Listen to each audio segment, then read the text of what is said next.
Good afternoon, everyone, and welcome to the webinar. My name is Mark Levy, and I'm the head of our English language programs team. I hope all of you out there are safe and well.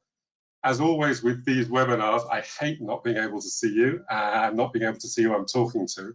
But I know from the registration information that we got that most of you are from our bilingual program, and another good number of you are teachers from other bilingual programs and plurilingual programs in Spain. It's good to have you with us wherever you live and whoever you teach.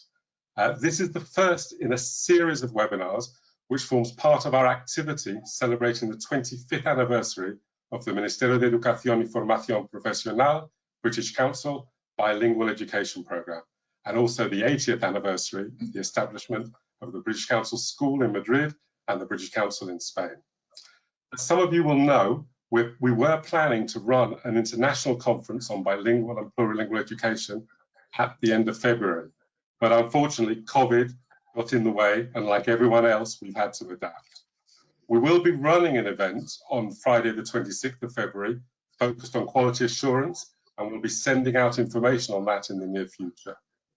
But leading up to that date, we wanted to offer something else to teachers, and especially to teachers in our bilingual program. This is then the first of 2 webinars for teachers of early years, and it will be followed by 2 more for primary school teachers and then 2 for secondary. These webinars are intended primarily to give our teachers some insight into what we've been doing in our bilingual education program working groups, where we've been looking at how to consolidate and support the approach to teaching literacy that's at the center of our program, while making sure we remain aligned and take the best from relevant approaches and methodologies in the UK. So we're especially focused then on the approach of our Ministerio de Educación y Formación Profesional British Council Bilingual Education Programme, but we're sure that it's also of interest to other teachers of early years in other programs and contexts, so we're delighted to have you with us. It's worth mentioning from the beginning too, that while each webinar makes sense as a standalone session, the 2 early years webinars are linked and form a whole. This is especially important for our BEP teachers, as in next week's webinar, we'll be looking in much more detail at some of the things you do today. So remember, it's a 2-part session. So that's enough introduction, I think, from me now.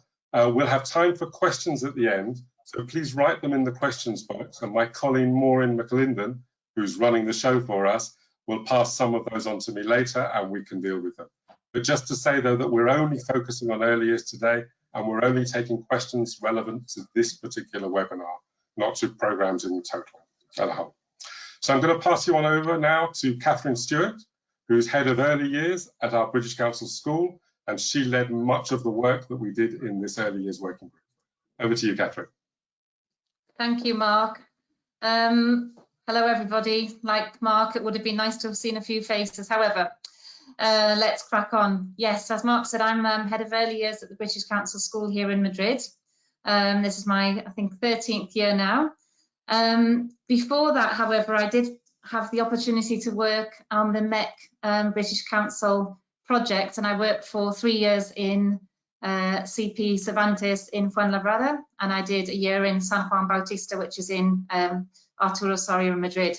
So that was such a great opportunity to do something different than being a class teacher, but to have the opportunity to go around different classes, teaching English, teaching in English, teaching science and art and PE in English, which was a fantastic experience. And also last year I was fortunate enough to take part in the Mentor Actua program, where I got to have a really good look around at lots of different schools in Madrid as well. So very privileged position to be in. And I was so pleased when we were approached the school to take part and be involved in this change program.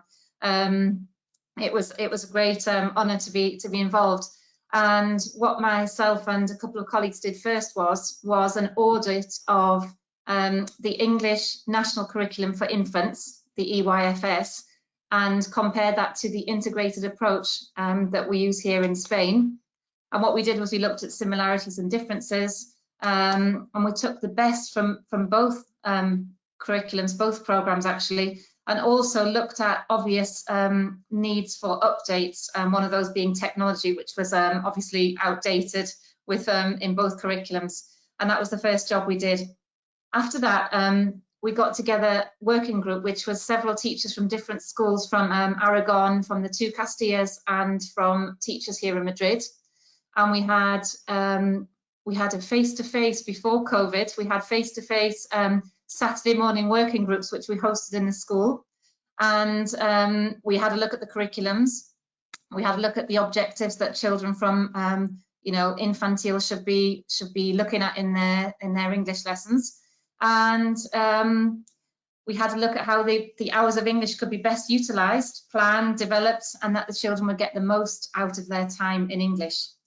And with the idea of putting English at the heart of literacy at the heart of the programme, the project, and lots of tried and tested approaches from the colleagues in schools around the country, the schools in Madrid here, and thinking about age-appropriate activities, age-appropriate opportunities, learning experiences, we came up with the idea of implementing topic webs. And obviously we know that lots of people already use books and topics to plan their daily classes out of. But we know that books are great for children. All children love books. There's such a wide range of opportunities in terms of equality, diversity, inclusion. You can suit the needs of lots of different learners. Lots of different children have range of experiences depending which schools they're in, what type of families they come from, and also their likes and dislikes. So I'm going to hand over to Tracey now, who's going to talk a little bit more about this topic web-based approach. Okay, thank you, Catherine. Hi, everyone, and welcome. I'm going to be talking to you this evening about the rationale behind the approach in more detail. That was a brilliant introduction, Catherine. So basically, I'll be expanding on that a little bit. So what we're looking at is a bit of back to basics and seeing, you know, how we're doing what we do. So what we'll be looking at today, we'll be revisiting how children learn, planning based on the needs of the child versus the needs of the curriculum.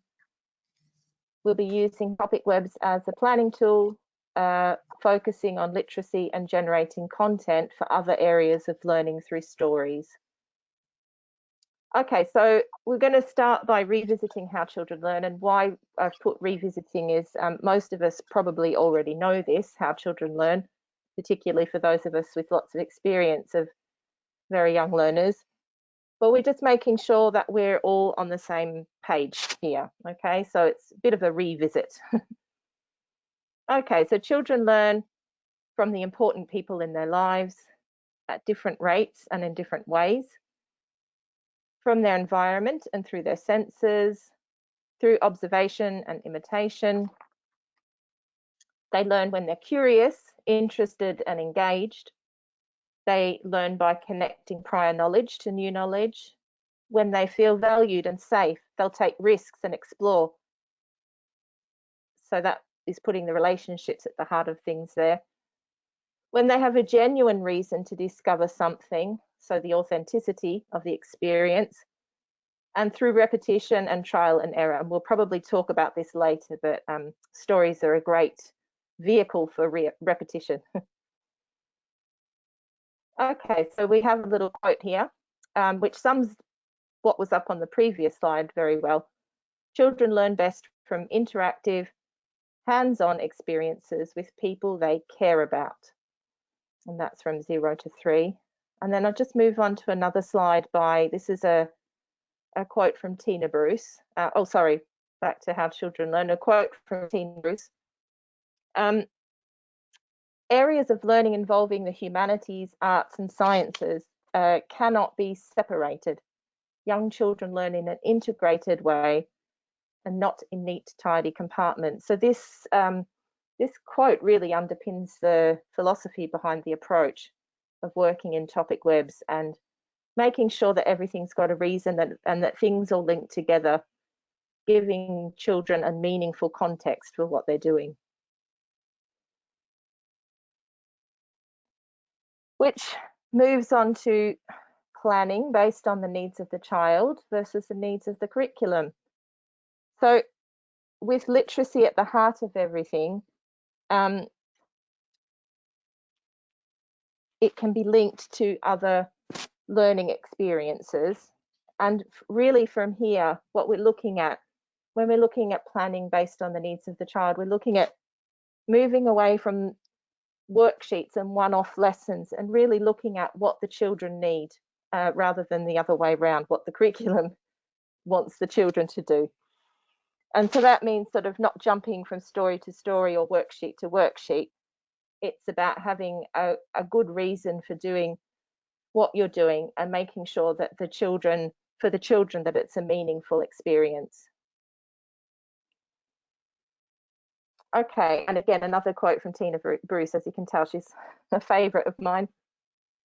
What children can do rather than what they cannot do is the starting point of a child's education. So we're looking at building on what they're able to do, what the children are able to do, not looking at it from a deficit point of view, looking at what they can do and building on that.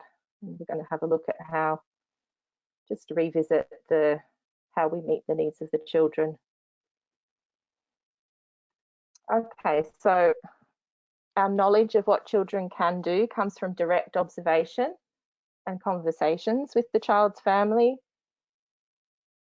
We assess the children by analysing our observations and understanding the potential of each child. Assessment in the early years means asking ourselves, what do my observations tell me about this child? And then planning, once we know that, is linked to the observations and assessments. Once we've observed the child and analysed what our observations tell us, assessment, we ask ourselves, what next? So really what this is all about, the observation, assessment and planning cycle, is about knowing the children well, knowing the child well, each child, and planning the next steps in their learning and development. So based on what you know about the child. Okay, so child-centered learning is exactly that. We put the child at the center, okay? So the observation, assessment and planning all goes around the child. And so we've got a reflection here. How does your classroom practice ensure that you put the child at the heart of everything? Okay, what makes you choose the activities that you do or the experiences that you provide? And is there anything you could do to improve or change that? Okay. Now, this slide really underpins the whole presentation, I think. So let's think about these things. Are the activities we provide meaningful? Are they adaptable, open-ended, and allow children some choice? Are they child-led? So that each child can reach their potential based on your observations and assessments. Do the activities and experiences we plan encourage curiosity, wonder, and invite further exploration?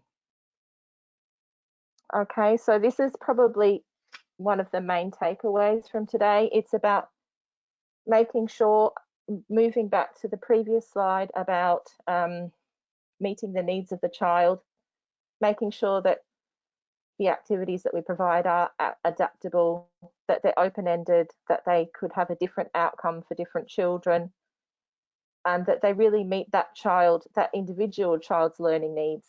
And so that's sort of having open-ended activities that are adaptable can actually achieve that.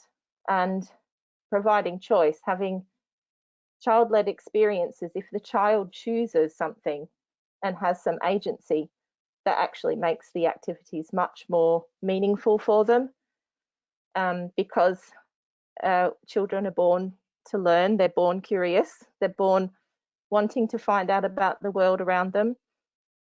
And it's that choice, they know what they need. And so providing that choice is really important. As adults, we can provide lots of opportunities, but also it's really important to follow the lead of the child. And that way we're helping them reach their potential. And we're also allowing them, we're encouraging curiosity and wonder, because we're taking the lead of the children and we're finding out what they want to explore rather than going on in with our ideas of what they should be exploring. Okay, so I think we were talking about this when we were running through the webinar, that this is actually, if there's one takeaway from today, then this is it. So feel free to, you will be getting a recording of the presentation, but feel free to take a photograph of this slide, because this is really at the heart of everything.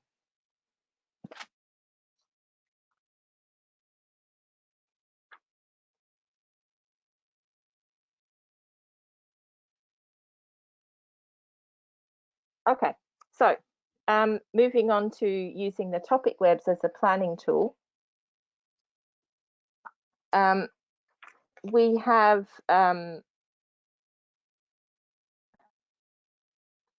basically, we're focusing on literacy and generating content for other areas of learning. Okay, so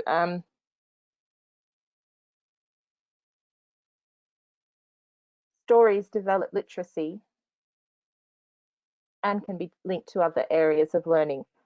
And so this is basically why stories are at the heart of everything, because they drive everything, but at the same time they're developing literacy, which is one of the focuses of the approach. But it's also going back to Tina Bruce's quote from before: children don't learn in neat, tidy compartments, and a story brings everything together. So that's why it's you know, as Catherine said, you've probably all used stories before or using stories in your everyday approach, but it's important to revisit why are we doing that?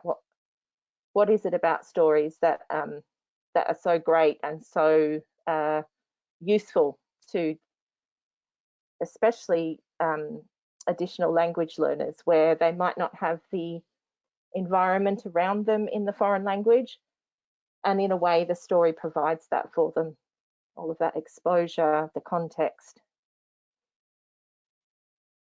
So looking at literacy through stories, why are stories so great? As Catherine mentioned before, there are many reasons why children read stories, and the benefits of reading stories are endless. They guarantee access to quality literature for children from all different backgrounds, and they also really, at the very top of everything, children love stories. And our aim is to develop a love for reading for life. The theme of a story provides a context and can be linked to the different areas of learning, as I mentioned before. Stories expose children to lots of language in a meaningful way. They have repetitive refrains, so children can learn key language structures and vocabulary. Children don't get tired of repetition, they love it. And anyone who has children themselves and has listened to their children ask to watch Frozen or Paw Patrol for the millionth time will know exactly what I'm talking about. Stories are full of rhyming words, and children can practice difficult to pronounce tricky words in a fun way. And they reflect the child's worlds and interest and encourage imagination. Stories have illustrations, which help children follow the meaning if they don't understand every word, which is so important, especially for our additional language learners. They can enter the world of the story without understanding every single word. And so it makes the language and the experiences accessible to them. The illustrations also encourage art appreciation.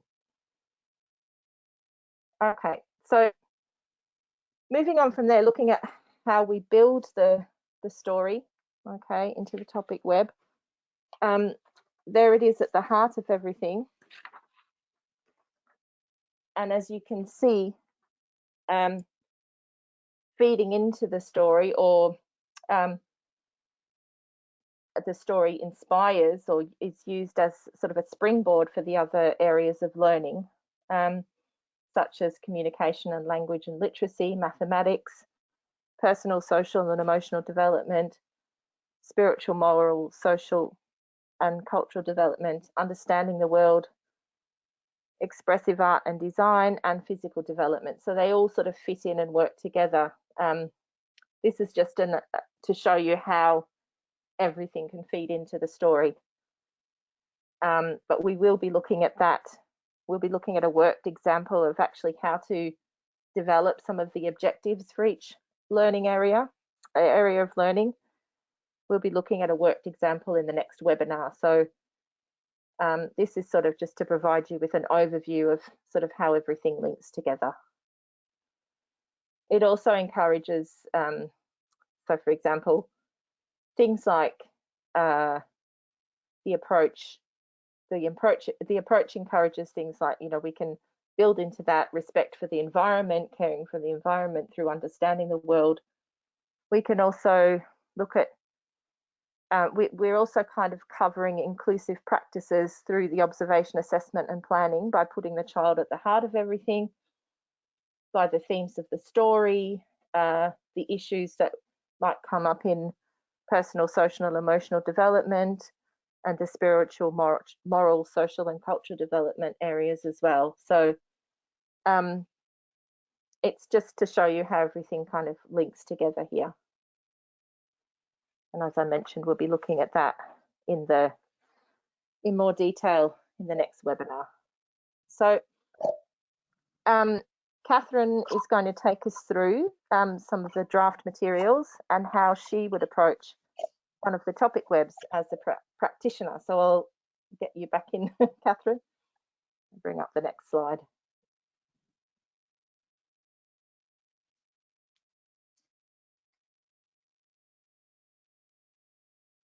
Great, thank you, Tracy. I mean, what we did was, as the working group, first of all in the face-to-face meetings, and then subsequently via using Moodle and having sort of virtual meetings to chat around the topic webs, we decided we chose 2 or 3 books each that we found in our schools that we liked or that we'd had success with in the past, and we sort of went away and had to think about what sort of objectives that the children could learn through these stories. So each of us had a go at writing our own story map, and then we'd send them back. We'd each look at each other's, give each other some feedback, some constructive feedback, or some things to add in and some things maybe to take out, because obviously people have strengths in different areas of age groups, and some people were more linked to sort of higher up in infants, and some were very much down in the sort of tercero de infantil. So we had a look, and what we came up with, as you can see one on the screen, it's a draft one, is really a basic basic topic web. So this is not everything you can do with that book by all means with the monkey puzzle. It's some ideas and objectives that you can do, and you might have a look at it and think, well, actually my class, I know they're not interested in that book, so I'm going to choose a different story to start with. So the idea is that we've got flexibility with the books and stories that we choose. So if I were to have this, if this story map was presented to me and I thought, right, what shall I do with my class? I might have a look at the communication language and think, no, that's a good objective, to be looking at the title and the cover and predicting what the story might be about. Yes, I think that my class, Segundo Infantil, I think probably most of them would be able to do that. So I'm going to have a go at that objective. However, I might think, oh, about the habitat and some of that looks a little bit complicated, so I'm not going to do that. I'm going to do something different in understanding the world. So it's a basic set of objectives that you can take from. It's not obligatory to follow every single objective, and it really depends on your class. For example, I like the physical development that my active movidos class of Segundo Infantil, I would get them all running around and moving as different animals and trying then to learn about the different active verbs, about how they've been moving around as animals. So, you know, there's lots of objectives there and for different levels in the class, and you may have to adapt the levels depending on the type of class you have. If they're learning English as a 3rd or 4th language, they may find some of these objectives tricky. So pick and choose the ones that you would like to use.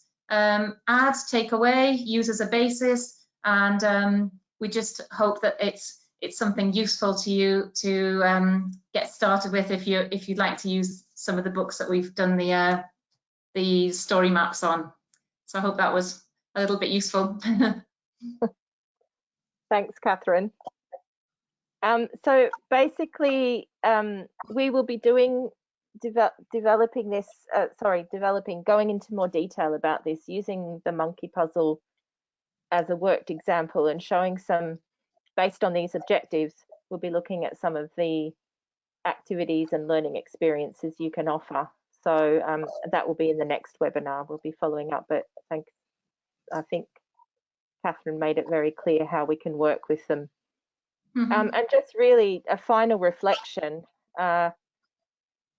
what we'd like you to do is to think really carefully about how the objectives that Catherine just spoke about in the topic web, how do they align with what we know about how children learn? So bringing it back full circle to the child and looking at how children learn, how that should influence our planning, looking at the contents and skills that we need to sort of cover, but again linking it back to how children learn before you do the planning. So it's cyclical. And we were talking before, Catherine was talking about, you know, content versus skills. So I think that's a really important thing to bring up here. Sometimes we can get a bit sort of lost in the content and be thinking about, we've got so much content to cover, or we need to finish this and do that. And really actually by sort of focusing too much on the content, it's at the expense of skills. So I can think for like a concrete example, myself as a parent, I know that when my children get work sent home or things that they have to do at home that is too difficult for them, as a parent, I end up having to do a lot of it for them. And I think we can look at that as educators too. If we're having to give them too much support to actually get things done, then we're not developing the children's skills, because they're not learning to be autonomous and do things for themselves. But also, I think we're kind of missing an opportunity too to, you know, so it's keeping that balance between the content and the skills. So we're missing an opportunity to develop skills if we're thinking too much about the content. So that brings me on to just a little reflection here, thinking about the why. Why are we doing the activities that we do, and how do they meet the needs of the children? So bringing that back to the heart of everything. And so I think, I mean, I'm not sure, I think, you know, just leave that up there. As Catherine mentioned, you know, the topic webs are not prescriptive, but you might have some questions that you can send us about the approach. And so, yeah, I think we can move on to the questions at the moment. I'm not sure.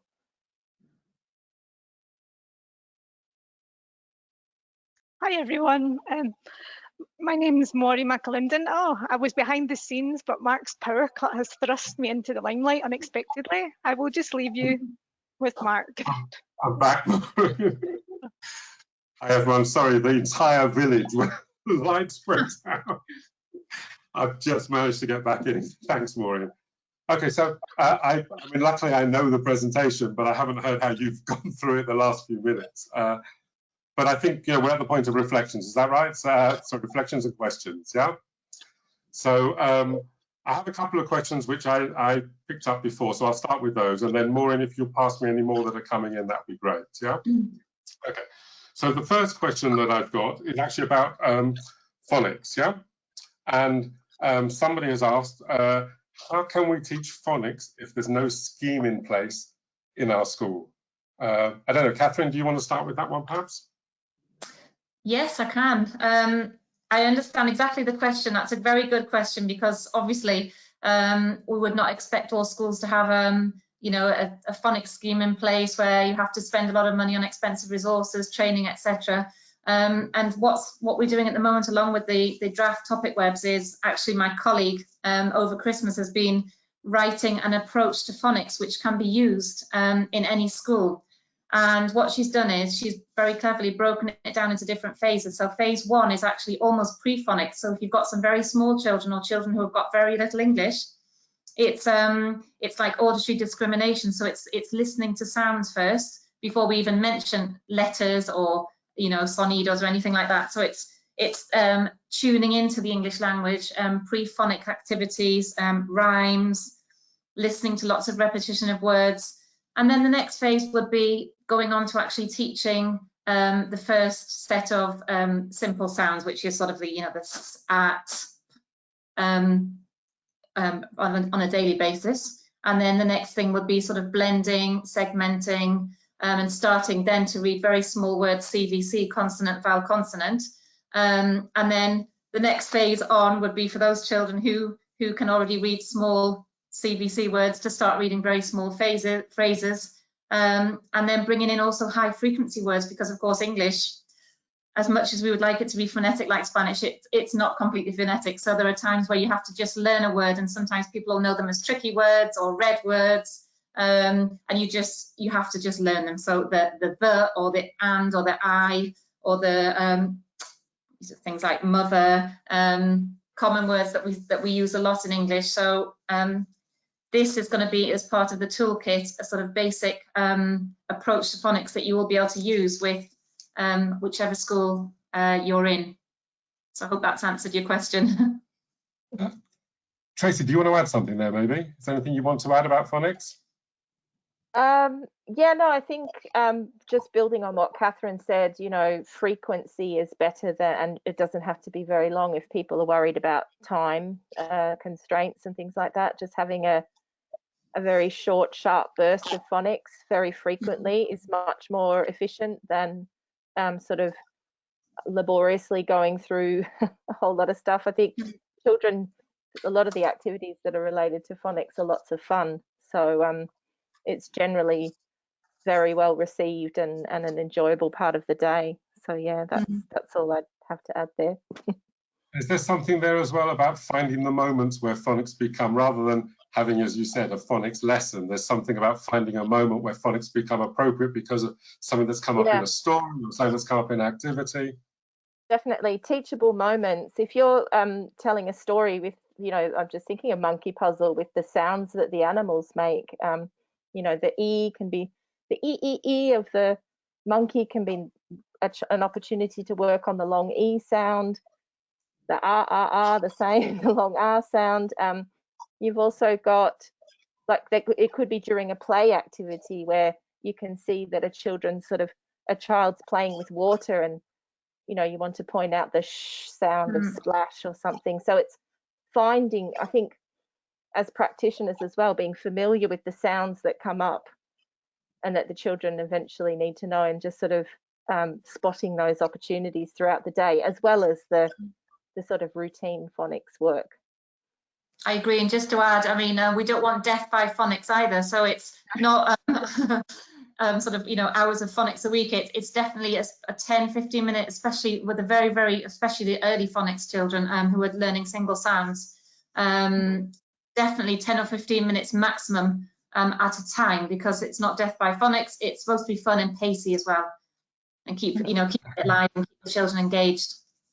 Yeah. Thanks for that. Brilliant. Okay, there's a couple more questions come in. A question here about, which maybe is connected in a sense, because it's the question is, how can we do all of the topic word if we don't have enough time with the children? And if which of you wants to start first there? Yes. Catherine? Yes. For example, the topic web, I mean, it could be a thing that you plan for, once again, depending on the level of your children, the level of English they have, how many hours you have with them a week. I mean, if you were to have them 6 hours a week, it could be that you plan the topic for 2 weeks, for example, or even 3 weeks, depending on if they really engaged. And that's another thing, perhaps, being flexible, that you think, well, I've planned it for 2 weeks, but actually they're really enjoying the forest scene, they're really enjoying making puppets to act out the story. I'm going to have another week with that. So I think it's not to sort of get agobiado about finishing everything. Choose the objectives you want, keep it going if the children are interested. If they're not, finish it and move on to another story. That's another thing. Don't flog a dead horse either. So I think perhaps letting go a little bit and being flexible to change and adapt according to the class you have. Definitely, definitely. I think as well with topic webs, for me, rather than being a problem because there's so much to get through, I think they're actually more efficient because they link everything together. So you're actually able to do so many things at once rather than thinking, oh, I have to do this, I have to cover this, I have to do that. Whereas within the one topic, you can just do so much. And I think that in that sense, I quite like, and going back to what you said, Catherine, the importance of being flexible as well, you know, meeting the needs of your class and the children in your class. I think, I mean, I'm guessing you covered this more. Sorry, because I wasn't online at the time. But the idea that, you know, the topic webs are a planning tool, and therefore, you know, they're a way of putting together objectives which make sense, appropriate for the age, over a whole range of. Because it doesn't mean you have to do every single one of them. You missed that part. You explained a little bit about, you know, having a basis that you can pick and choose, add, take away. I just saw a question about doing a morning tongue twister as a little morning routine. Do you think it's a good idea? I mean, it's probably fun. What I'd say with phonics is keep it, if you're going to do phonics, keep it short and to the point. I mean, so I've used different phonics themes, and sometimes you sing in a song and then it doesn't relate to the sound that's being taught. So the children learn a song or a rhyme, but actually doesn't help them use that sound. So I mean, if they like doing tongue twisters, there's nothing wrong with it. You know what I mean? As an activity. But if you were to do phonics, I would keep it short to the point, and that if it's it's and you don't sort of go off onto, you know, there's a tendency, and we've all done it. Does anybody know any words that begin with and everyone's going pig, snake, and you've sort of lost the whole plot? Yeah. So tell the children 4 things that begin with apple, astronaut, something else, and that they learn those words to use, and then they start spotting those. So especially with the very small ones and the ones that are just beginning English. But I mean, a tongue twister, of course, it's fun as well. Yeah, no, it's difficult, isn't it? Because sometimes you can't see the wood for the trees, can you? But I think the tongue twisters is like one of those teachable moments. If the children are having fun with a tongue twister that revises a letter, then why not? That's great. But then also to have your sort of sequence of phonics that you're going through methodically, no? Because that is also, I mean, having the 2 things at once is really important. Yeah. There's a couple of questions that are coming. Thank you for that. Sorry. There's a couple of questions that come in which cover the same question from different angles. One here says, well, initially they asked if we could show some videos of classes in which the topic webs are being used, which is something we can consider for the future. We don't have any at the moment, but the question is, I find it hard to see how we can get 4-year-olds to discuss in English, for example, a time when they were lost, if that was one of the things. My kids love books and acting out stories, but I do find that they lack the language to speak as their English with their mother tongue. And that's a different way of saying another question which I had down here earlier, which was that somebody said English is L3 for my students. Aren't these objectives perhaps too challenging or too difficult? Now, I've obviously got an opinion on that as well, but let's start with you. I don't know, Tracy, do you want to say first this time? Have you got No, I'm happy to have a crack at it. I think it's something we all feel, it comes back to knowing your children and what they're capable of. I would say be patient, because they might not be like that at the start, but I've seen children at the other end of having a story-based approach, and my goodness, their language when they're coming into sort of quinto and sexto of primaria, so all that work that has gone into their sort of the input they've had in infants has really sort of come out towards the end of their education as well. So be patient, but also I think stories provide a fantastic opportunity for scaffolding. So if there is language that you want them to be able to reproduce, they repeat that through the stories, and then gradually you can take that they memorize parts because they're retelling and retelling. And so they might not be able to have a spontaneous conversation about when they were lost. That's true, but you might have one or two in the class who do. It depends, you know, there's so many different things going on there. So I think it's about, you might think, oh, that's too hard, but actually we will sort of build on some of that language through the story so that they can have a, you know, say a couple of simple things about getting lost. Okay, so it's kind of a cyclical all the way through. I don't know if that was a very clear answer, Mark, but yeah. No, I think so. I mean, there's something here about you know, objects. Catherine, maybe before I say anything, sorry, do you want to perhaps add something here? No, I think it's right about the being patient, because sometimes when you lower down, you sort of thinking, wow, we're going on and on, repeating the same sentences, and then it kind of builds up and comes out later on in primary. It's true. You know, primary teachers perhaps in secondary reap the rewards of a lot of hard work done earlier on, which is why it is so important that we keep repeating the same sentences. And actually, it's our job as teachers to put that vocabulary in. So if they don't know how to say, I feel lost, we'll have to teach. And I don't know, it depends on the sort of relationship with your Spanish tutora or colleagues, you know, that they could sometimes bring up, if you're doing a theme about being lost, could they do that in Spanish as well at some time in the day or in that week? I mean, it depends how you plan with your colleagues and the sort of topics, but that would be quite a good way that sometimes it could be done in Spanish, some of the harder things about feelings. Yeah, definitely. And particularly if the theme of the story is getting lost, then that's a great way to sort of teach the concept of the whole thing, and you know, yeah, work on it in that way. Yeah. And I think there's also the difference here, isn't there, between objective level and activity level. And again, I'm sure you mentioned this earlier when you were looking at the topic web, but you know, the topic webs are certainly the ones that we're doing now. They have objectives that are appropriate for the age and age level learning, and that's why we've got them there. Activities may well need to be graded, meeting those objectives, trying to meet those objectives for the class you have in front of you. So, you know, there are activities which you can do with some class that you can't do with another class, or activities which you can do with some of your class that maybe you can't do with others of your class. And this comes back to the point you made earlier, Tracey, about it, you know, how you plan your lessons and what you do with your classes based on observing your learners and teaching them rather than teaching the curriculum, isn't it? So I think those tie together. Yeah. No, I mean, it's happened to me before where I've had actually bilingual children in the class whose parents speak English, and so, you know, they're in that way you're kind of addressing the needs of everybody in the class by not being too rigid in your objectives and making sure that they kind of are moved up and down according to the needs of the children, adjusted.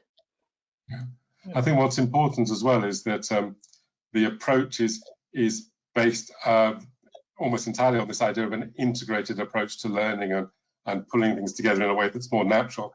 And as I think you said at the beginning, Tracey, to move away from one-off worksheet-based lessons, which may appear to be successful but ultimately go nowhere. So it's very important that these objectives are kept in mind, because they are the learning objectives for these ages. You know, they are the objectives we want to try to achieve. How we achieve them, that's, you know, a process. And, you know, obviously the teacher who wrote that, if your 4-year-olds can't speak about that, then, you know, we need to help them get there, and the sorts of things that Tracey and Catherine both mentioned, or we find something that's more appropriate for them. But we don't sort of say, well, okay, these objectives are not relevant, and we'll take objectives for a 2-year-old, for a 4-year-old. I mean, it's a question of, you know, this is where we're going, this is what we need to be doing, this is why we're in our bilingual programs. And I think that's very important to bear in mind. Yeah. There are other questions. Did you two want to say anything else about that, or shall I move on to something else? I've got a few other questions here. One question is, there are a number of questions, which is basically, how can we find more information about topic webs or the topic webs? Catherine, do you want to say something about the topic webs that we're doing, the ones within our program, perhaps? Yeah, we've, like I said earlier, the working group got together and we sort of chose different ones, and we all had our sort of favourites, and we managed to hone it down to 10 to start with. So we thought 10 was a good number. Well, we thought 3 per term plus an extra one. So we've done 10 to start with. just as a basis to give people, to get people off to a start. And then people are free to choose their own books and plan from that their own stories that they have in school already or that they've used already as well. Yeah. Anything, Tracey, to add about topic webs there, or access to them? I think in the next webinar, we'll be actually pulling the monkey puzzle topic web apart and giving very concrete examples of the type of, in the worked example, concrete activity ideas. So we've mentioned about the topic webs being a planning tool. So it's sort of these topic webs are available for them to be developed basically, and the monkey puzzle's been done as an example of how to do that. That's what we'll be looking at in more depth. Yeah. So I mean, we know that topic webs were included in the very original curriculum for the British Council Project. So it's not a new idea, and I'm sure there's lots of them out there. But we're just using it as a way of exemplifying and consolidating our approach to literacy within the programme. And that's why they're a central part of this early years toolkit that we're putting together. And as Catherine said, in our toolkit, we'll have 10 done, 10 that you can use, but also it's a template for making your own for any book you wish to use. Yeah. Brilliant. Okay, so I'm just looking through the questions here. Could we have a webinar focused on the use of stories for ESL teaching? Be great to provide us with a list of storybooks that can be used at school, as well as sharing some activities. That's from Raoul. We're going to have a list, aren't we, Catherine? In our toolkit, we will include a list. All right. Yeah, I mean the challenge is the sort of diversity side of things, because you tend to. We found we're having a lot of books to do with animals all of a sudden. It just seemed they were the ones that popped up, or then the same authors, and we were sort of looking for more diverse titles to include. But that's always you know, on the agenda, and it's important that you look at which sort of children you have in your school as well, so that they feel represented in the pictures and the stories that you choose as well. So definitely. that's the agenda. And I would say the specific mention to ESL, basically the approach is the same. It's probably the main difference with ESL is that you might have less time with the children. So, but you know, children are still children and they learn in the same way, whether they're doing ESL or full-time education. It's just a question of how much time you have with them for the input. Yeah, and there are lists, aren't there? I mean, I've seen on UK government websites, there are lists of readers that are recommended and books that are recommended for different age ranges, different key stages, and we'll put some of those into our materials as well.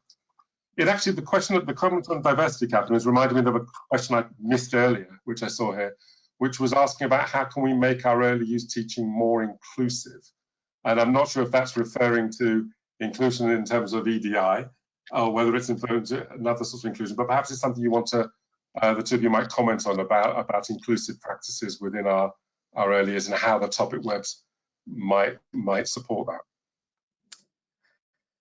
that. Yeah, I mean, it is a topic that's, if we have to keep sort of all at the sort of forefront of everything as we're planning our activities, I think it's important to think about the resources. I mean, of course, in the school, we're all, you know, we buy resources and we can sort of have a think about what, if they are fit for the cohorts that we've got of children, and if they are reflecting the different types of children that are coming to school now, or not. I mean, obviously, it depends on the school you're in, if the head teacher is on board and prepared to buy, you know, other types of books and things like that. So it obviously depends on school to school. I mean, a bigger thing is the sort of language we use as well. We have to always think carefully. For example, you know, this famous song, Polly had a dolly who was sick and mum called the doctor. You know, sometimes we do things like change. So it's and daddy called the doctor and the doctor was a woman or the nurse was a man. And, you know, always bearing in mind some of the old songs and stories, you know, the gender roles are quite defined there. So it's always thinking how you challenge those those type of stereotypes in the language you use as well, and the resources, language, songs, etc. at this very early stage. Yeah, I also think with the inclusive practices, really as well, making sure that you have the children in your care, that their backgrounds and their experiences are present with you. It's not about sort of a checklist of things to go through. It's actually about being present with the children that you have in front of you. For example, really valuing their different backgrounds and talking about, you know, perhaps you've got children from whose parents were born in different countries, or they were born in different countries. So it's kind of like bringing that into the classroom as well, not just sort of you know, relating that to their experiences through a story, but also being aware of, you know, who the children are that are in front of you and what they bring to the table as well. Which is back to your observing your learners and putting the learners at the centre of the curriculum again, rather than the other way around, the centre of the class, centre of the learning. It could be something really simple, like making sure you make an effort to learn how to pronounce the children's names correctly, or, you know, it's kind of living the experience, I guess. Yeah. We will include it again in the toolkit that we're putting together for the programme for early years. We will have a section on inclusive practices, something which covers a little bit of the idea, the importance, but also in our worked example, a couple of ideas about how you might ensure that, you know, the teaching that's taking place is inclusive in all the senses, you know, that are appropriate for your classroom. I mean, whether it's gender or race or anything else. And again, in the UK, certainly, and in Spain, a lot of more recent books for children are very conscious of stereotyping roles and genders and races, and they are much more inclusive. So it's another reason maybe to make those sort of decisions when you actually buy or choose a book to use as well. Yeah. There's also the question, I suppose, here about you know, the sorts of activities. So you're all teaching to the same, working to the same objective, but within a class there may be diversification of activities, but all pushing up to the same goal, the sort of whole teaching to the top agenda. I don't know if you want to say anything about that, Catherine, just quickly, or I put you on the spot there, sorry. Yeah.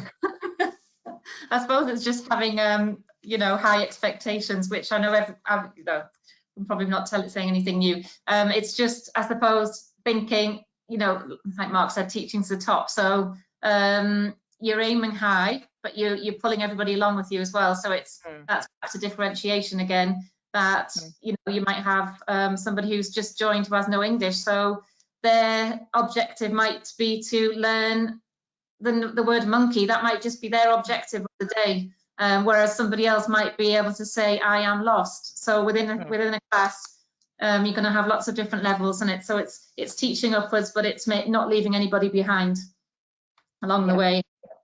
And respecting, I mean, I think the early years approach is inclusive in itself, because it's respecting that children learn in different rates and in different ways, and really, you know, like you said, Catherine, teaching to the top, but making sure that everybody's coming along with you. And then, you know, that comment you made about high expectations, you know, that's clear. I mean, all the studies that I've seen about how children learn at all different age ranges, a key factor is the expectations of the teacher. And, you know, I think it's fair to say that in terms of how we've put together our topic words, our expectations are high. You know, the idea is to push children along, to believe they can, and to help them reach those objectives, rather than to settle for something lower and less important, and a lower, you know, the high objectives are absolutely crucial to success. And I think, you know, this is something that we need to have in mind at all times.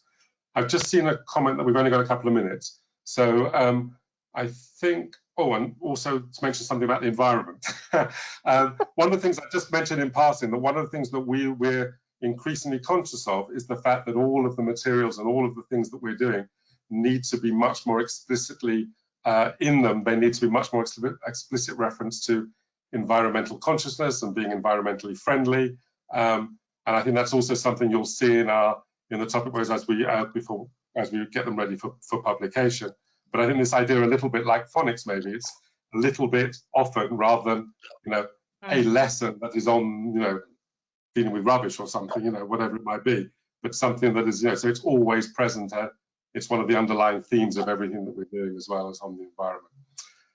Okay, I think with, if that's okay with you, just to finish off, I just want to tell you about what we're going to do next week. Have you got that slide, Yes. Tracey? Hold on, it's coming. Is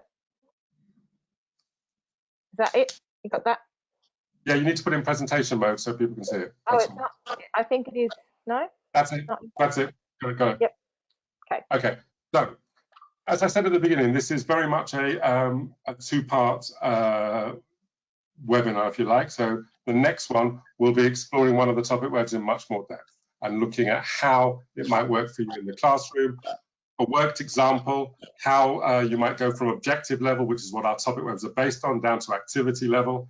You know, what sort of activities might go with it, and how, the most important thing, how these topic webs are designed as a starting point for planning activities. Yeah? So this is very much with the idea that our topic webs are a planning tool. You know, what am I going to do in class that meets these objectives? And again, I've said this already 3 or 4 times, and I think Tracey said it as well, to move away from one-off worksheet-based lessons which don't particularly join together and don't particularly go anywhere. You know, what are the objectives we're trying to meet and how we're going to meet them? And then, to be honest, if we can just get rid of worksheets, there's an environmentally friendly result anyway. That's something else to aim for. So I think really that's what we'll be doing next week. Same time, same place. I think the link is in the information that we send out, and if not, we'll send again.